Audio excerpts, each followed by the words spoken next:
Wastelander. I've been wanting to review this shotgun. I've had well over 30 drops, and I've had about 30 duds. The rest of the ones are the ones that I have to show. I'm still grinding for exactly what I want. With the shotgun, I'm going to show you some things. It's a little bit of a shotgun clinic, and I'm very straightforward with a shotgun when I review it. My reasonings. Shotguns are fairly black and white to me, very little gray, and that might sound odd, but I'm going to show you. Weapons usually lean a certain direction. Some are very good in PvE, others in PvP, but Wastelander can do both really well. It's obtained from dares. The 30th anniversary update, the shotgun is a reference to the Wastelander M5 shotgun from Marathon. It can come from the final chest at the end of a dare, maybe your weekly, but it's mostly going to come from the keys. Keys drop at the end of dares, or you can pay some strange coins for a key or gamble with the packages. That's what I've been doing, because I'm also looking for main ingredients at this time. And with these packages, sometimes you can get 2 keys, 3 keys, 4 keys, on top of the chance of the old weapons. With these keys, you turn them into the main chest. There's a lot to like about running dares, especially at the end of the season. It's a lightweight frame, superb handling, move faster when this weapon is equipped, it gives you plus 20 mobility. Within the kinetic category, legendary-wise, it has direct competition with Reese Walker. I'm going to compare those later. The energy competition, the CQC-12, but it's mostly compared to the Reese Walker. Now this shotgun, I personally believe does edge out Reese Walker, but first I'm going to walk through and let's remember what shotguns are doing now and how the Wastelander has something very special. Let's remember some of these changes that have happened to shotguns and how it ties into Wastelander. The cone angle is now adjusted on a per sub-archetype basis. It no longer is adjusted by the range stat. And that spread angle, the cone has pellets that come out. It's not to be confused with any other type of cone. This determines the size of the outer ring below, and I'm gonna get to that. Aiming down sights no longer adjusts effective range for this weapon archetype.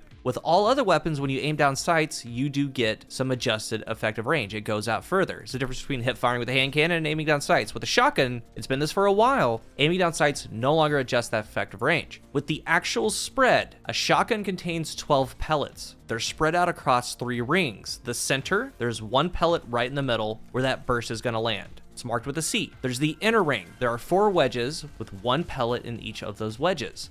The outer ring has 7 wedges with 1 pellet in each. Aside from the center, that's a fixed location. Each pellet is only randomized within the defined wedge angle in that inner and outer radius. So when looking at this, you've been seeing it seems like a lot, but here we go. We have the 12 pellets. The center one marked by the C, pellet right in the middle. That next little circle, that inner ring, has 4 wedges with 1 pellet in each. They can go anywhere within that wedge. You see them marked 1, 2, 3, 4. The outer ring has those 7 wedges. 1 pellet is gonna fall within each wedge. Sometimes it looks uniform. Sometimes they're close together. Some are far apart. You get it. This is the essence of RNG. When you look at the shotgun spread to the left, you can see where pellet 4 of the inner ring and pellet 5 of the outer ring, they're touching, because RNG just kind of put them close together. Those are the pellets moving within the wedge. This randomization, we can't do anything about it. It's gonna happen no matter what. This pellet spread is from a regular barrel, but let's look at 2 other ones that do affect the pellet spread. Smoothbore, greatly increased range at the cost of more shotgun pellet spread. As you can see here, 2 things. The first shot is aim down sights, the other is hip fire. First, the difference in hip fire and ADS, it still has benefit to actually aim down sights. This is highly exaggerated because this shotgun has smoothbore. Second thing, the outer wedge specifically is really widened with smoothbore. It goes out further. You get range added to the actual pellets to help damage drop off, but the cost is shown. And there is reduced spread when aiming down sights. The next barrel for spread is full choke. Full choke's on Fellwinter, many other shotguns. It's definitely sought after by most players because of what it does. Reduces pellet spread when aiming down sights at the cost of precision damage. When aimed down sights with full choke, it has the tightest spread of anything on a shotgun. There's going to be times to aim down sights, there's going to be times to hip fire, but in the end, looking at the wedge spread, you also take this into account with that RNG that's always going to be there. So this pellet spread, let's take a perk like 1-2 punch. I'm going to talk about it more later. Hitting an enemy with every pellet in a shot increases melee damage for a short duration. So even in PvE, you can see where something like full choke, tightening that spread in, making sure that you land every pellet to get that perk is very beneficial. Then you compare that to smoothbore, where it widens that spread so a pellet could miss and you would not have 1-2 punch. And in the Crucible, you want that pellet spread tight, that way more land, that way you get the 1-hit kill. Speaking of PvP 1-hit kill, the kill range is from 6 to 7.5 meters. 7.5, that kill range is with max range perks and perfect, absolutely perfect pellet RNG. It's extremely rare. It's mostly going to be from 6 to about 6.5 meters for consistency, but even at 6, 6.5, it's still going to miss. And here's something I want to show you. Reese Walker is a great shotgun. I like it. This one right here is rifled or small bore. Accurized, surplus, iron reach, handling masterwork. Great roll. Some would have wanted full choke right here, but I'm perfectly okay with this. For Wastelander, I'll talk about barrels in a moment, but this one has high 84 range, or this one I just got, barrel shroud for handling, handling masterwork, assault mag, surplus, iron reach. Base 92 handling, 68 range here. A lot to like. The kill range for these shotguns, any of them, is just plain and simple. It's hit or miss. It's gonna do it or it's not. When you look at Reese Walker, it gets to that 7.5 max kill range. That's when those pellets start to have fall off, but you still need to have perfect pellet RNG. And in the end, they're kind of the same. Actually, Wastelander can technically outrange it. The idea with Wastelander is that opening shot gives plus 20 range,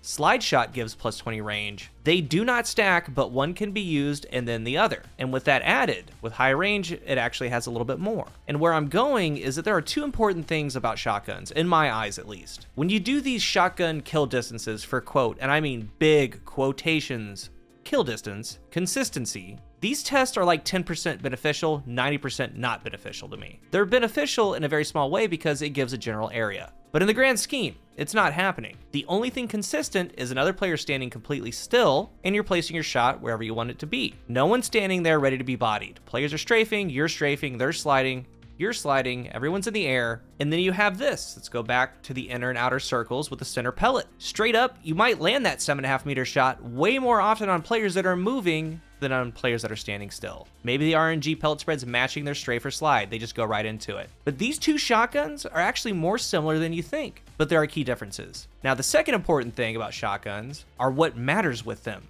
Unless Bungie changes things, there's a lot of dead stats like stability. A lot of times reload can be helped with mods or perks, whatever it is. So unless they change things, at least for the Crucible, 4 things matter in no particular order. Number 1 is high range as you can get. Number 2 is high handling as you can get. 3, the right barrel, and then 4, the perks. That's it. If you get a shotgun that has high range and the right barrel, you're good. High handling with the right perks, you're good. A lot of it can be simulated. Dexterity, targeting, quick access sling, reloaders, exotics, it goes on. With a lot of these things though, there are caps. The end of the range stat bar has very, very small gains. Same with handling. Like with handling, you're gonna need a scaler for handling once it gets to 90, 95, 100 to get the feel of it pushing over the stat. And it could be an animation scaler as well. But these two shotguns, again, are a lot more similar than you think. And some of its feel, like straight up, if Wastelander doesn't feel good to you, I get it. That's why there's variety. That's why Destiny has all these options. But for me, Wastelander is incredible. And to go back, to me at least, and what I want to say, the shotguns, they are black and white with very little gray. We know how the pellet spread works, the RNG works. And even though we know how it works, that's kind of the little gray area. It's the RNG. But in the end, it is simple. For a deeper one-hit kill, the shot's either gonna down them or it's not. Period. You can't do anything about it. But what you can do is set yourself up for success the best that you can with those 4 things. High range, high handling, the right barrel,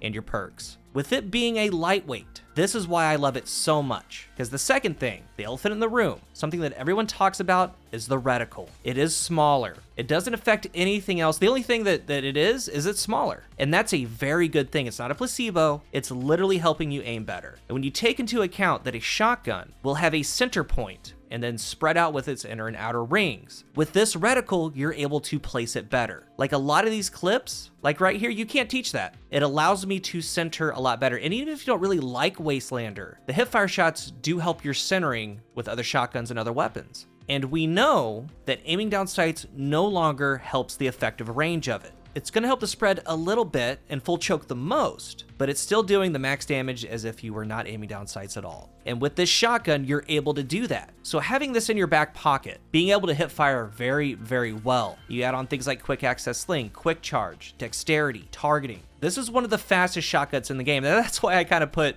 old Lightning McQueen there in the thumbnail. And I talked about it with my wife and she laughed and she said I wouldn't say it. You know what? I'm gonna say it. Ka-chow. In a lot of these clips, I'm hip firing very, very well. And with these lightweights, you have to remember, they shoot faster than a lot of weapons like a Fellwinter. And one of the best things about them is cleanup. Maybe someone's rushing you, or maybe you get damage into them. With this, you have your high handling perks, so you can bring it out easily and do it from the hip. And with this reticle, we might not ever see anything like this ever on a shotgun ever again. That's why I find so much value in it. It's unique. For the barrel, a lot of them work, and I'll explain the reasoning at the end of the video. Full choke for the aim down sights spread, barrel shroud for the handling, rifled. If you do that, if you get it, I do encourage you to run quick charge, a dexterity mod for the offset, than small bore. There's no penalty there with +6 range. For the magazine, assault mag for both PvE and PvP, it's great, increased fire rate. Accurized rounds for PvP, it's the most range you can get, +9 to the stat, but after that's going to be light mag for the reload bump and +4 range. And for PvE, a pure mag option isn't bad at all, appended or extended mag. In Node 1, ensemble, subsistence, and only Wastelander and the Comedian have subsistence. Only shotguns. Dual loader, lead from gold, perpetual motion, only Wastelander and the Matador have it. And slide shot. The right column, harmony, it's the only lightweight with it. Killing wind, 1-2 punch, opening shot, it's the only lightweight in the game to have it. Trench barrel, adagio, there's a lot going on. So I want to separate PvE perks with what you can do there. In Node 1, really highlight subsistence, lead from gold, and slide shot. The other perks work, but these have the PvE calling. And that includes slide shot because you're able to slide and get some ammo back. But ultimately, subsistence, lead from gold are going to be the better choices. In Node 2, harmony, 1-2 punch, trench barrel, and adagio. All of these perks pair great together. The ones from Node 1 that I went over and these. And real quick about adagio and harmony. How I look at them, both of these perks grant 20% damage. Harmony wants you to get a kill with your other weapon, get a kill on an ad, switch to the Harmony shotgun, and for 7 seconds, you can just wail on a yellow bar or a major, a boss, an ultra with 20% more. Adagio, it fires a tad bit slower, but it also gives you 20% more damage. So you can get a kill with the perk, run around, just keep going and going. It has a 5-second duration. The 20% is an important number. Vorpal weapon was changed. It's good against bosses, yellow bars in general, guardians and their super. It deals 10% for power weapons, 15% for special weapons, and 20% for primary weapons. So these two perks can get you to the 20%. They're solid options. Maybe subsistence adagio, bigger damage, get ammo back on kills. And if you don't have a good kinetic with these perks, trench barrel, 1-2 punch, get them, save them. They're great perks. And like I said, all these combinations work. Wastelander can get it done in PvE. Get the rolls and save the ones that you don't have as you go. And it's really hard to give pairings because you know what you have. I would personally go for subsistence in Node 1 above all. After that, lead from gold. And from there, acquire 1-2 trench if you don't have it, but adagio and harmony work exceptional in PvE.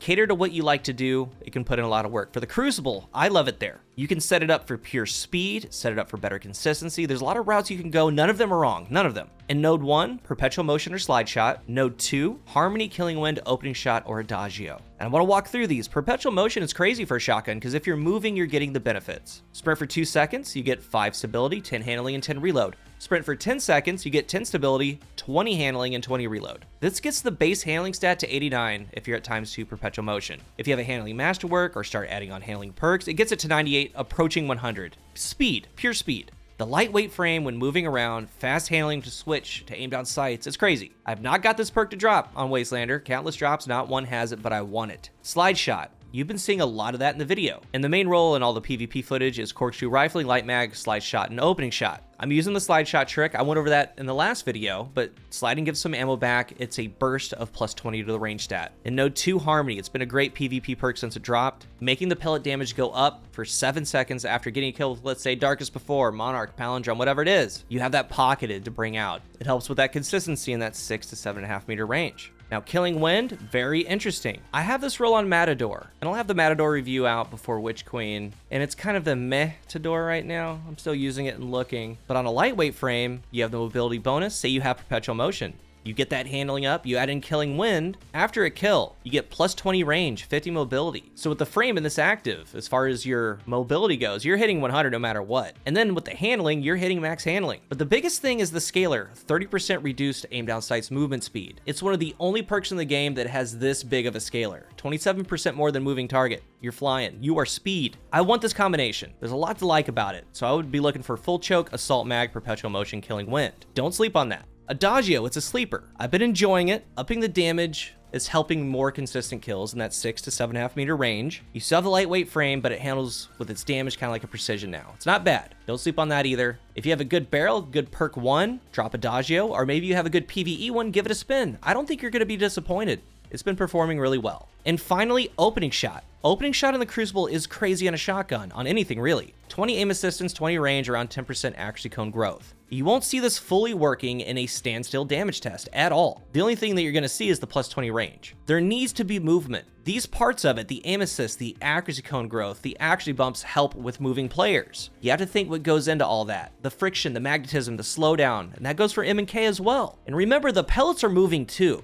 they're trying to find hitboxes. Shotguns used to be in a state where the pellets would magnetize towards the head. They took that off. The pellets are still trying to find hitboxes, and the opening shot benefits along with a plus 20 range bump is helping that. It's S tier. So when looking at the full roll barrel wise, if this were a high impact shotgun, even a precision frame, I would lean more towards full choke. But these lightweights and Wastelander, and in particular barrel shroud, small bore, rifled barrel, they're gonna work because the effective range is the same for aim down sights or hip fire. This thing screams to hip fire at times, but of course it's nice to aim down sights with full choke to get the little bit tighter of the spread. Magazine, range, or salt mag, my main perk combinations to be looking for are perpetual motion opening shot, slide shot opening shot, then the pure speed roll of assault mag, perpetual motion killing wind. It's an incredible shotgun, and we might not see anything like this ever again. For the mod, I've been switching between freehand and quick access sling. Again, that's to continually emphasize the strength of speed and hipfire. Icarus is also going to be a good pick. We have some time before the Witch Queen. I have god rolls for all weapons in the 30th, but for Wastelander. However, I'm still going because there's a lot to like from doing dares. This is a once in a while shotgun. The lightweight frame on top is perfect with how they constructed it. Get a good one. If you're new here, remember to hit the subscribe button, and if you are subscribed, thank you so much for your support. Let's talk about Wastelander and how it fits with your loadout, PvE, and the Crucible. Thank you for watching, and until the next one, I am CoolGuy.